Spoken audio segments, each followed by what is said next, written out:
The screams came first. It was high and terrifying. Then the running. Then the crashing of furniture. Then Jessica's desperate voice shaking the entire mansion. "Mimi, Mirabelle, someone help me, they're gone." At exactly 11:47 p.m., the home of Jerry, Jessica, the twins, and the entire legacy built on compassion erupted into chaos. Rain battered the roof like angry fists. Wind slammed against windows. Thunder cracked like the sky was splitting in two. And inside the nursery on the top floor, 2 tiny beds were empty. Blankets thrown aside, curtains fluttering. A window wide open, swaying back and forth. Jessica, barefoot and trembling, stumbled backward and pressed her hands to her mouth. "No, no, no, God, no!" Jerry dashed in behind her, still wearing his office shirt, tie loosened, laptop bag slung over one shoulder. "Jessica, what happened?" Jessica pointed at the open window, shaking violently.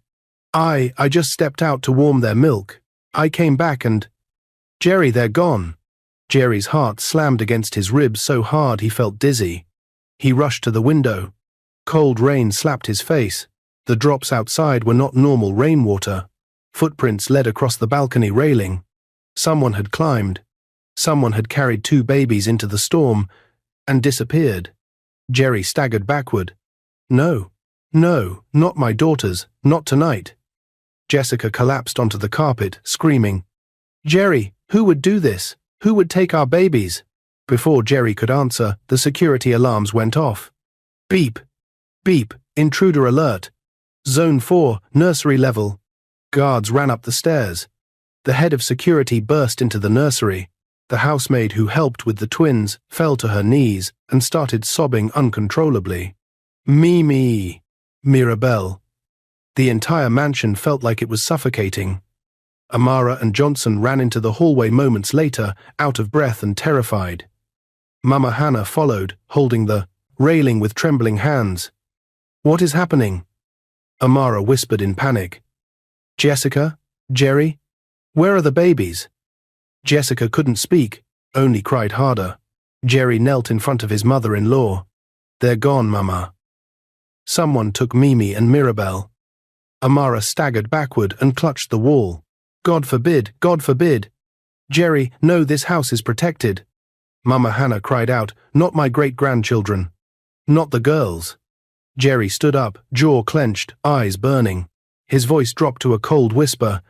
"They didn't sneak in. They didn't hide. Someone planned this." Jessica gasped.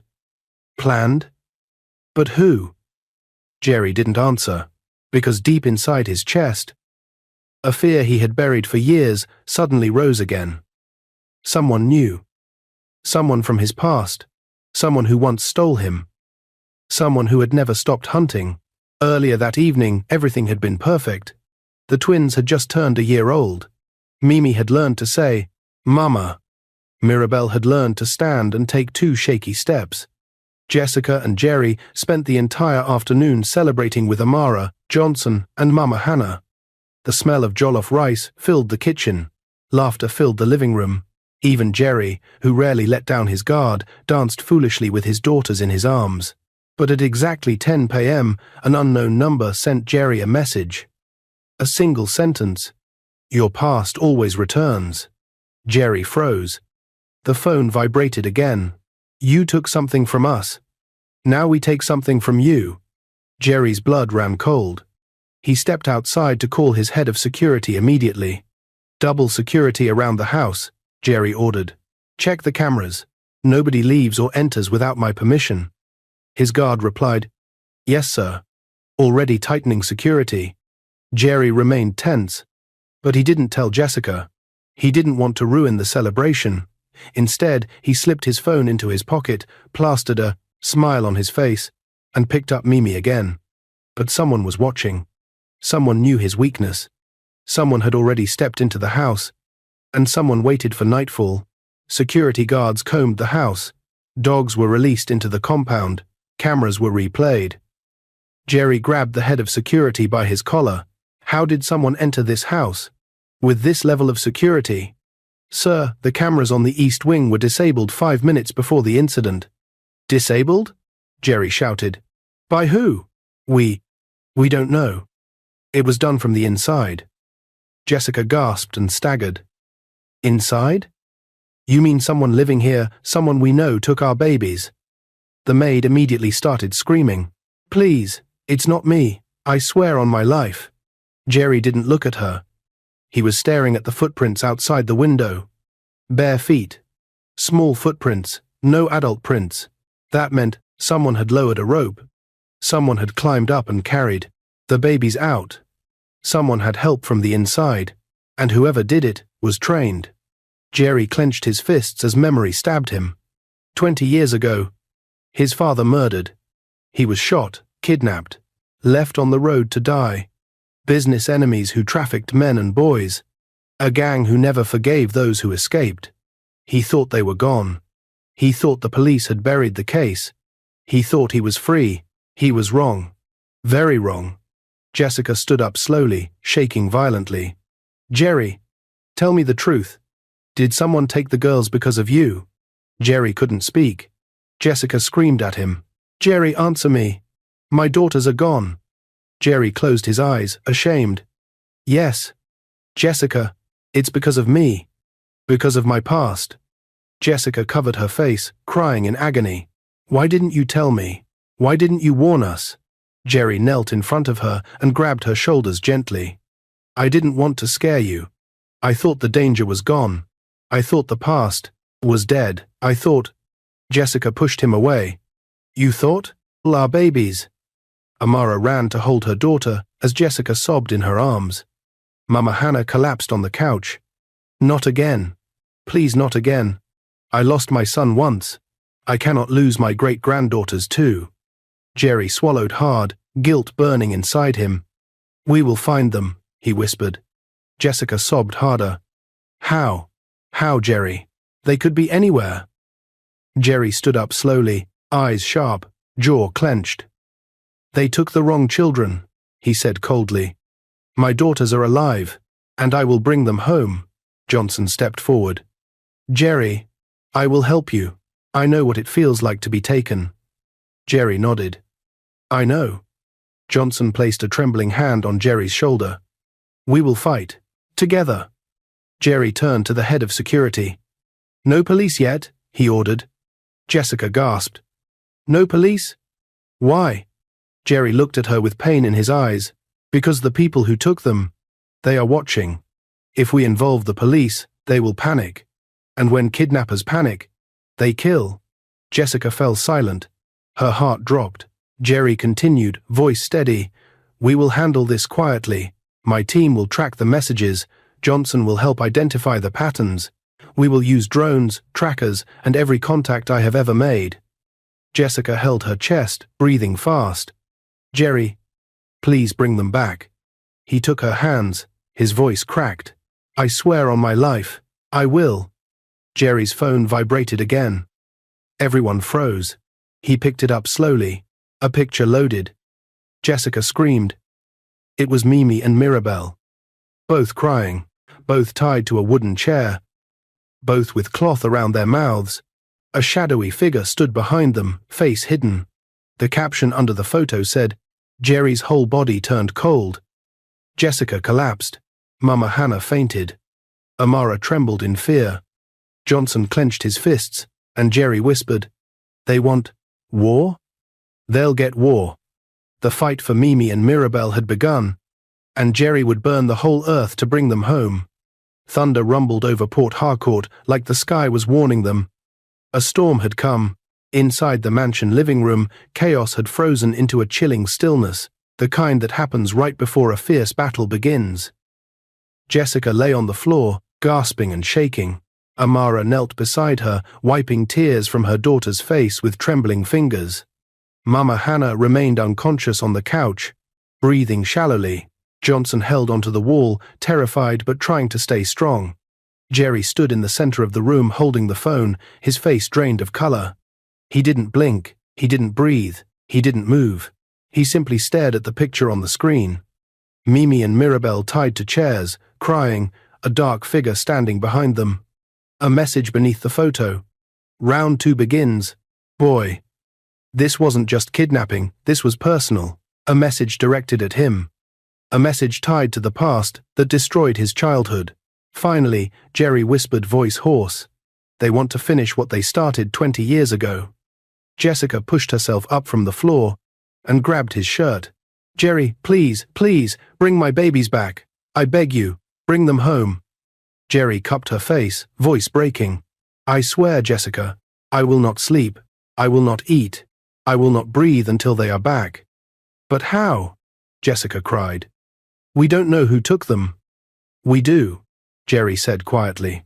Jessica froze. Amara's hands trembled. Johnson balled his fist.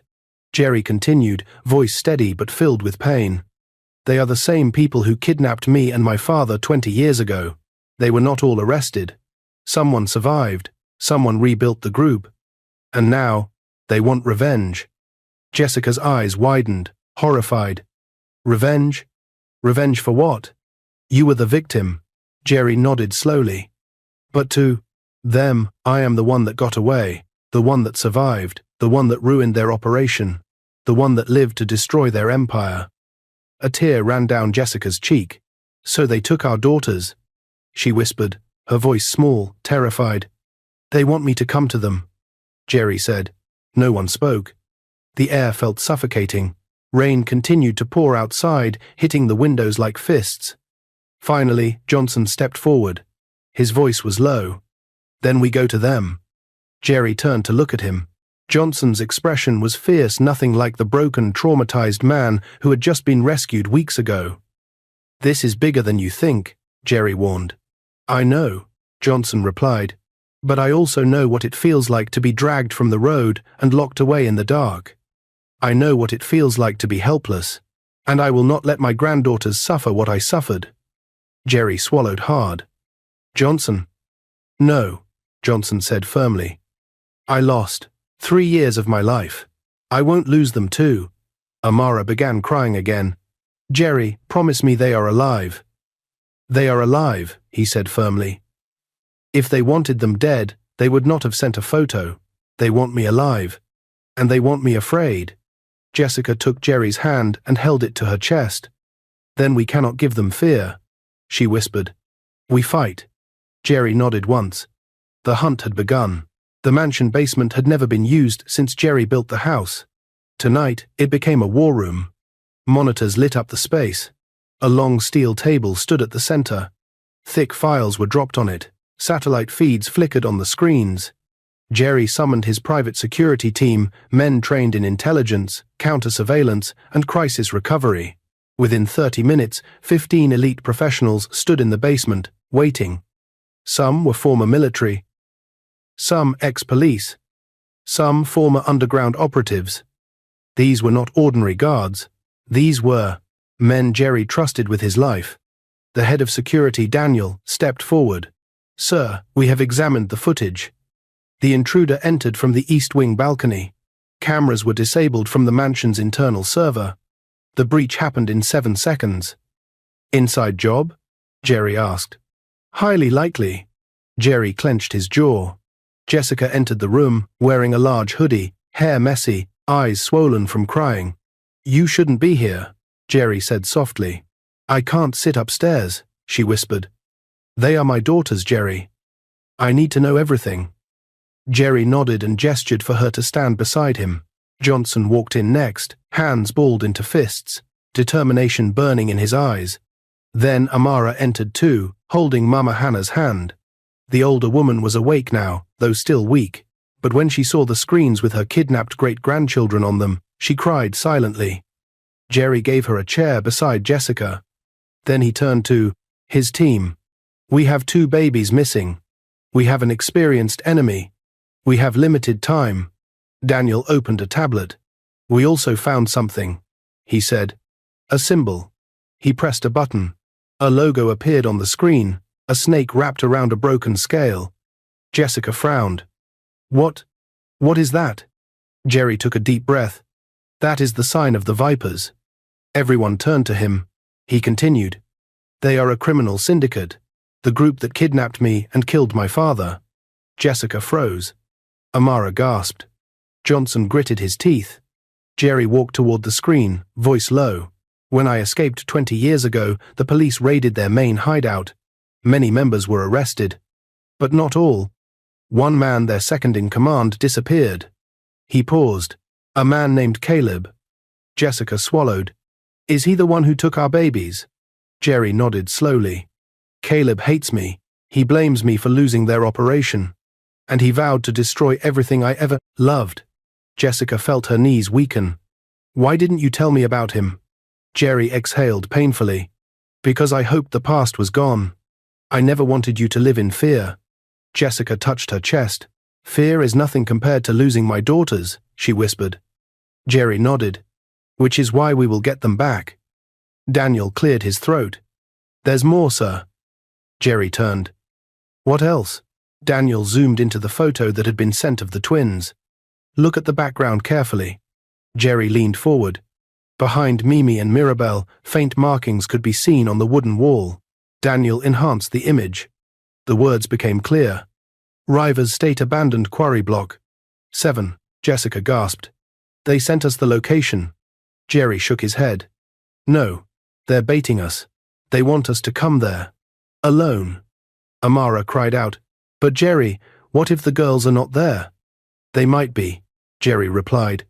But going blindly is dangerous. We need strategy, not emotion, Mama Hannah whispered. My great-granddaughters. Jerry. Save them. Jerry squeezed her hand. I will.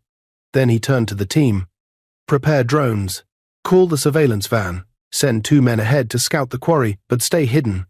Nobody engages. Nobody moves until I say so. Yes, sir. As the team spread out, Jessica grabbed Jerry's arm. Jerry, what if we get there and… Jerry turned to her. Jessica, he whispered, I won't lose them. I won't lose you. I will die before I let anyone harm our girls. She broke down again. Jerry pulled her close and held her tightly, but deep inside his chest, fear twisted like a knife. Because he knew something, Caleb never acted alone. He was smart. He was ruthless. He was patient. He didn't send clues unless he had already planned 3 moves ahead. The first breakthrough came by 1:45 a.m. The surveillance team returned with news. Sir, Daniel reported, the quarry is monitored. Armed men. Looks like 7 guards. 7? Jerry frowned. Caleb travels with at least 12. That's why we believe he has more men hidden. Jerry nodded. What about the girls? No sign of them. But we found something else. Daniel placed a small black USB on the table. Someone dropped this on purpose. Probably a message. Jerry inserted the USB into the computer. A video file appeared. Message from the Vipers. Jessica grabbed Jerry's arm. He pressed play. The screen flickered. Then Caleb appeared. Tall. Broad shoulders. Scar across his lip. Cold eyes filled with cruelty. He smiled at the camera. Hello, Jerry. Jessica shivered. Mama Hannah clutched her chest. Caleb continued. You escaped me once. You ruined my business. You lived when you were supposed to die. His smile hardened. So now, you will feel what I felt. The camera panned sideways. Mimi and Mirabelle appeared. Tied, crying. Afraid. Jessica screamed and covered her mouth. Caleb's voice returned. These little angels. Adorable, but fragile. He leaned closer to them. Bring yourself to me, Jerry. Alone. You have 48 hours. Jessica collapsed against Jerry, sobbing. Caleb finished. Come to Block 7, or they die. The screen went black. Jessica screamed at the darkness. You monster! I will kill you! I swear I will kill you! Jerry gently held her face. His hands were trembling. Jessica, look at me. She cried harder. Jerry, they'll kill them. They'll kill them. Jerry wiped her tears. No, they won't, because they need me alive. Johnson spoke softly, voice pained. They want revenge. Jerry nodded. And they will do anything to get it. Jessica clutched his shirt. Jerry, don't go alone. Please, don't. I won't, Jerry whispered. I'm not walking into a death trap. Daniel stepped forward. We'll go with a disguised unit. Snipers on the hills, drones overhead, back up within 10 meters. Jerry held up a hand. No, this isn't a rescue mission. Everyone looked at him. Jerry's eyes turned dark, his voice cold. This is war. Jessica froze. War? Jerry nodded. They want me? His jaw tightened. Then they will get me. But we will not go as victims. He stood straighter. We will go as hunters. Jessica swallowed, heart pounding. Amara whispered, Jerry, you cannot fight them alone. I'm not alone, Jerry said. He looked at Jessica, Johnson, Mama Hannah, Amara, his security team. I have a family now, he said softly, and I will destroy anyone who tries to take it from me. By 2 a.m., the final preparations began. Maps were opened, weapons checked, drones calibrated, Jerry's team prepared for the most dangerous operation of their lives. Jessica stood near him, watching as he strapped on his vest. Jerry, she whispered, come back to me. He cupped her face. I will. Jessica nodded, but tears streamed down her cheeks. Johnson stepped forward. Jerry, I'm going. Jerry shook his head. No. You're still healing. I spent 3 years locked in darkness. Johnson said quietly. I can sense danger. I can recognize the sound of chains. I know their tricks. Jerry paused. Johnson's voice cracked. Let me help. I owe my granddaughters their safety. Jerry finally nodded once. Stay close to Daniel, he said. Jessica hugged her father tightly. Come back to me too, she cried. Johnson kissed her forehead. I will. Jerry grabbed his gun, adjusted his earpiece, and turned to Jessica one last time. Jessica, when this is over, when our girls are home. He smiled sadly. We will live without fear again. Jessica broke into tears. Bring them home. Jerry, please. Jerry leaned forward and kissed her forehead. I will. Then he turned toward the door. Daniel shouted, Team, move out. The basement shook as the security unit followed Jerry upstairs. Jessica stood at the bottom of the stairs, clutching her chest, breath shaking. Amara held her daughter close. Mama Hannah prayed under her breath. Johnson walked behind Jerry, determined, and as the mansion doors opened, rain poured, thunder roared, engines growled. 3 armored SUVs waited in the driveway. Jerry climbed into the first one, Daniel into the second, Johnson into the third. Jessica watched from the doorway as the headlights flashed. The engines revved loudly, and the convoy pulled out of the mansion. The hunt had begun. The twins' lives depended on it. The night swallowed the vehicles whole, and Jessica fell to her knees whispering, God, please bring them back alive. Lightning ripped across the sky like a blade of fire as Jerry's convoy sped through the wet Port Harcourt roads. Rain smashed against the windshields, wipers struggling to keep up. The night was thick, dangerous, and heavy with dread. Jerry sat in the front SUV, jaw clenched, vest secured, gun holstered under his jacket. His eyes were fixed ahead like a man with no intention of turning back. Daniel, the head of security, monitored maps and live drone feeds from a tablet. Johnson sat in the third vehicle, wearing a bulletproof vest Jerry forced on him. His hands trembled slightly, not from fear, but from memories he had tried to bury. Tonight, those memories would guide him. Jessica paced back and forth, unable to breathe normally. Amara tried to calm her, but Jessica felt her entire world falling apart. Mama Hannah clutched her Bible tightly. God will bring them home, she whispered. Jessica nodded repeatedly, though her heart was breaking. She looked at her daughter's baby photos lined up on the table. Mimi smiling with 2 tiny teeth. Mirabelle crawling toward her father's shoes. She broke down again. Mummy, my babies, they're only 1 year old. They don't know danger. They don't know fear. They don't even know how to say help. Oh God. Oh God. Amara held her close. Jessica, breathe. Jerry will find them. Jessica whispered desperately. He must. Daniel zoomed into a blurry drone shot. Sir, the quarry is 2 minutes ahead. There are multiple heat signatures. Armed men. Jerry whispered. Good. That means he's here. Johnson's voice came through the radio. Jerry, they like hiding men on the upper platform. Check for snipers. Daniel scanned. Confirmed. 2 shooters north platform, and 1 on the left ridge. Jerry nodded. Take them out silently. Already dispatched, Daniel said. The first drone hovered. A quiet puff of smoke. A dart fired. The sniper collapsed silently. The second went down. The third fell next. Jerry exhaled slowly. We move, he ordered. The SUV tires growled on gravel as the convoy veered off the main road, turning into the abandoned quarry. The place was dark. Forest on one side, flooded pits on the other. Huge rocks scattered like giant graves. Block 7 stood at the far end, an old rusted warehouse with broken windows and a sagging roof. A perfect place for a trap. Jerry stepped out of the SUV. Rain slapped his suit, his hair plastered to his forehead.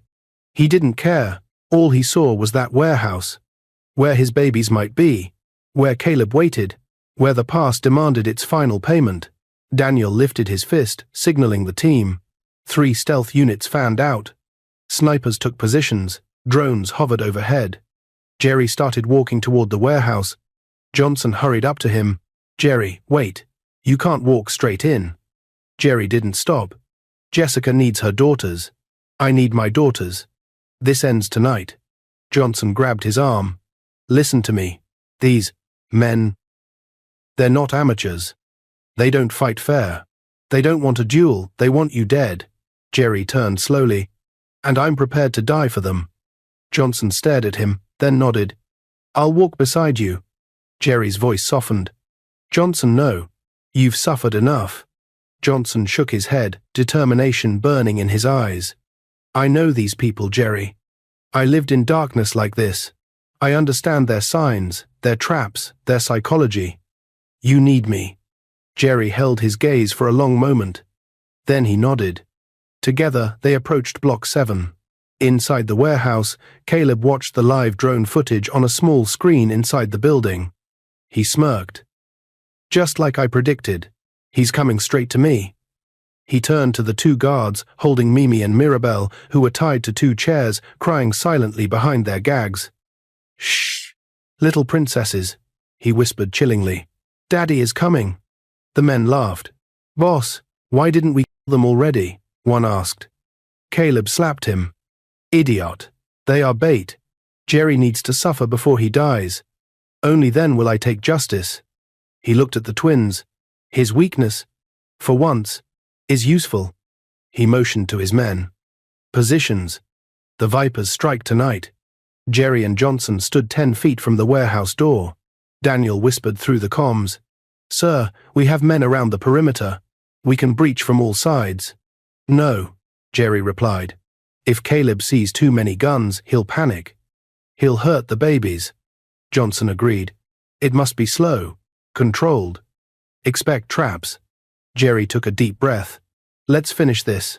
He pushed the door open. It creaked loudly. The warehouse was dark, silent, wet. Then, a spotlight suddenly snapped on. Jerry shielded his eyes, and Caleb stepped forward, clapping, slowly, mockingly. Well, well, well, Caleb said, if it isn't the boy who ruined everything. Jerry's voice was ice. Where are my daughters? Caleb grinned. Oh, they're here. They've been very good girls. He stepped aside. Mimi and Mirabelle were revealed under another spotlight. Crying. Terrified. Jessica's babies. Jerry almost fell to his knees at the sight. But he forced himself to stand tall. Caleb walked closer. You ruined my empire 20 years ago. Do you know how many men I lost? How much money? How much power? Do you know how long I spent rebuilding? Jerry kept his gaze on the twins. Release them. Caleb laughed. Demanding now, are we? You're forgetting something. He leaned in close to Jerry. I own this night. Not you. Jerry whispered. You don't own anything. Caleb's smile vanished. Oh, but I do. He snapped his fingers.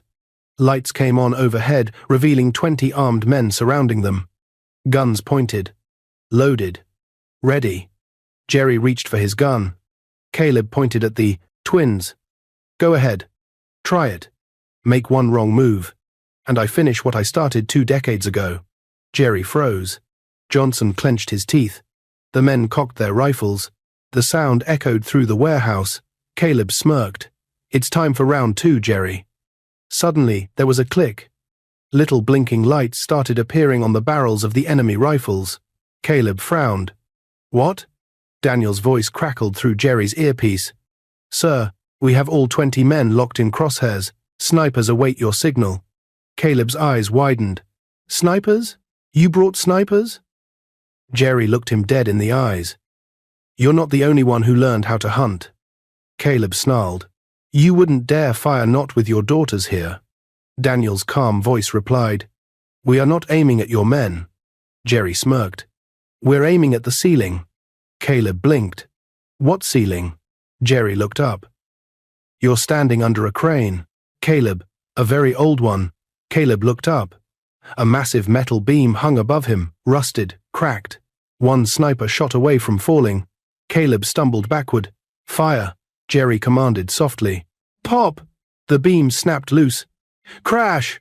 Caleb jumped away in time, but 6 of his men were crushed instantly. The others scattered and began firing wildly. Jerry dove behind a metal crate, dragging Johnson with him.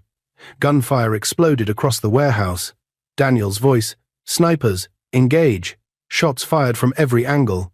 Jerry returned fire with pinpoint accuracy. Johnson used a metal rod as a weapon, striking down a man who charged too close. 3 minutes, 10 minutes, 15 minutes. The warehouse roared with battle. Finally, silence. All of Caleb's men were down. Jerry stood up, exhausted and bleeding from a cut on his forehead. Caleb staggered from behind a crate, limping, face bruised. You used me as bait," he growled. Jerry wiped the blood from his lip. "I used your ego." Caleb charged. Jerry caught him. The 2 men crashed into the floor, punching, kicking, rolling through broken glass. Johnson shouted, "Jerry!" Jerry shouted back, "Get the girls!" Johnson ran to free Mimi and Mirabelle. Caleb pressed a knife to Jerry's throat. "You took everything from me." Jerry grabbed Caleb's wrist and twisted it until the knife fell. "No," Jerry growled. "You took everything from yourself."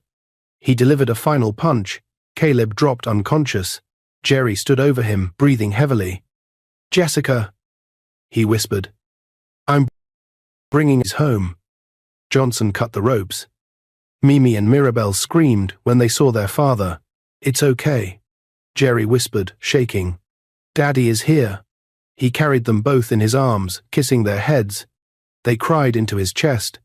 His tears fell onto their hair. Johnson's voice cracked. "They're safe, Jerry. They're safe." Jerry whispered, "Let's go home."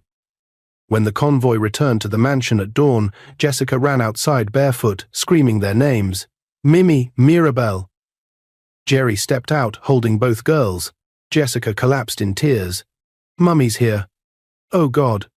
Oh, thank you. Thank you." Amara fell to her knees, crying. Mama Hannah fainted again, but with joy this time. Johnson hugged Jessica tightly. "We brought them home," he whispered. Jessica kissed Jerry over and over. "You saved us," she cried. "You saved our world." Jerry held her close. "I promised you I would." He looked down at the girls. "And I will spend the rest of my life keeping you safe." The morning sun rose slowly over Port Harcourt, washing the sky in soft orange light. It felt almost unreal, gentle, calm, peaceful, as if the universe had decided to sit quietly and wait for the family that had just survived the longest night of their lives. Jessica sat in the nursery beside Mimi, Mirabelle, each twin wrapped tightly in their pink blankets. Her eyes were swollen, but her heart was overflowing with something new relief. A relief so deep that she could barely breathe without crying. The babies were safe, home, with her. She looked down at them and stroked their tiny heads. "My angels, I thought I lost you. I thought—" Her voice broke. Tears spilled down her cheeks again. Amara entered the room quietly. She carried a small bowl of warm water and a towel. "Jessica," she whispered, "you haven't slept. Let me help you clean the girls." Jessica forced a smile. Thank you, Mummy. I can't stop holding them. Amara sat beside her. You're their mother.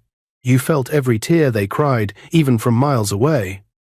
Jessica nodded slowly, staring at her babies as if afraid they might vanish again. I thought God was taking them away from me, she whispered. I thought my life was ending. Amara placed a hand on hers. But he brought them back. And he gave you a husband who fought the whole world for them. Jessica swallowed, eyes softening. Jerry, where is he? Jerry stood alone in his study, staring out the window. His hands trembled not from exhaustion, but from the weight of what he carried. The battle was over. But the war inside him was not. He replayed every moment in his mind, the warehouse, the gunfire, Caleb's voice, the sight of his daughters tied to chairs. His stomach twisted. He felt rage. He felt fear. He felt guilt. But above everything, he felt something he had never felt in his entire life. Vulnerability. For the first time since his childhood trauma, Jerry realized there was something he loved more than his pride, more than his wealth, more than his own life. His family. Jessica's faint footsteps approached. He didn't turn. She walked quietly toward him, her soft hand touching his shoulder. Jerry. He closed his eyes and exhaled shakily. Jessica wrapped her arms around him from behind. Talk to me, please. He finally turned to face her. His eyes were glassy. I almost lost everything I love. You didn't, Jessica whispered. You saved us. Jerry shook his head. I brought danger to this house. I thought I buried my past. I thought I was stronger than it. I thought money and power protected us. But it wasn't enough. Jessica cupped his face. Jerry, look at me. He raised his eyes slowly. You didn't bring danger, she said gently. Your enemies did. Evil people did. Your past did not come back because of who you are. It came back because those men couldn't stand your survival. Don't blame yourself for breathing. Jerry felt something crack inside him. Jessica, I was ready to die last night. She smiled through tears. I know, that's why I was so afraid. Jerry pulled her close and whispered into her hair. I can't lose you. I can't lose the twins. I can't lose this family. You won't, she whispered. We're all here. We're not going anywhere. They held each other tightly, breathing in the safety they nearly lost. 2 days later, the police and state security held a full briefing on Caleb and the Vipers. Officers had raided 3 more hideouts using information extracted from the unconscious criminals recovered at Block 7. Caleb survived, but he was now in federal custody, handcuffed, bruised, and facing charges that would keep him behind bars for the rest of his life. But today was not about revenge. It was about closure. Jerry sat in a waiting room at the DSS office, hands clasped. Jessica sat beside him, holding one of the twins while the other slept in her stroller. A senior DSS officer entered the room. Mr. Nwakanma, he said, nodding respectfully. We've completed the interrogation. You're free from all suspicion, and the government is officially offering protection for you, and your family for as long as needed. Jerry sighed with relief. Thank you. The officer sat down. We also discovered something important. Something related to your childhood case. Jessica leaned forward. What did you find? The officer hesitated, then spoke softly. Your father, Namdi. He wasn't killed instantly. He was injured but alive for several hours after the attack. Jerry's entire body froze. Jessica gripped his hand. He asked for you. The officer continued. The kidnappers abandoned him while he was unconscious. He woke up at dawn, and before he passed, he kept repeating your name. Jerry's face crumpled. A deep, aching sob escaped his throat. Jessica wrapped her arms around him tightly. The officer continued quietly. He died, believing you were alive. He died hoping someone would find you. Jerry cried into Jessica's shoulder, shaking uncontrollably. Jessica whispered, He died loving you. And believing in you. Jerry wiped his tears slowly, whispering, I will make him proud. You already have, Jessica said softly. While Jerry and Jessica handled the legal matters, Johnson spent his days talking with a government therapist for the first time, confronting the pain of being stolen from his family, tortured, and locked away. The therapist told him, "Survival is not just being alive, it's choosing to heal." Johnson carried those words with him like armor. Every sunrise, he walked into Kindness Restaurant and helped in the office even when his hands shook. He sat with customers and talked. He tried to rebuild his identity. He bonded with the twins. He apologized repeatedly to Amara for leaving, even though she never blamed him. And slowly, the family he lost began to feel like home again. 6 months passed. Mimi and Mirabelle turned 18 months old. They were walking, giggling, and clinging to Jerry like glue. Jessica returned to her hospital, job this time, stronger than ever. Amara's restaurant chain expanded to 3 new branches. Mama Hannah gained weight and health and became the celebrity grandma of the community. Everywhere she went, people shouted, "Mama Hannah, pray for us." She prayed, and her prayers worked. Johnson started teaching self-defense at a youth center, counseling boys who were on the wrong path. His trauma became purpose.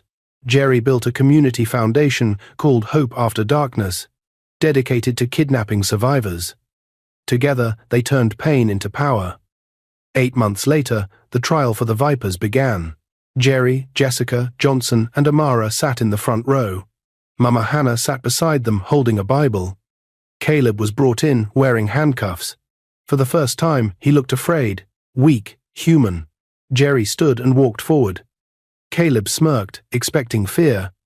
But Jerry looked him dead in the eyes. "You lost," Jerry said softly. "Not because I fought harder, but because I had something worth fighting for," Caleb sneered. "Family makes you weak." Jerry shook his head. "Family makes you powerful. You tried to destroy mine, but all you did was remind us how strong we are." Caleb scoffed. "You'll never forget me." Jerry leaned closer.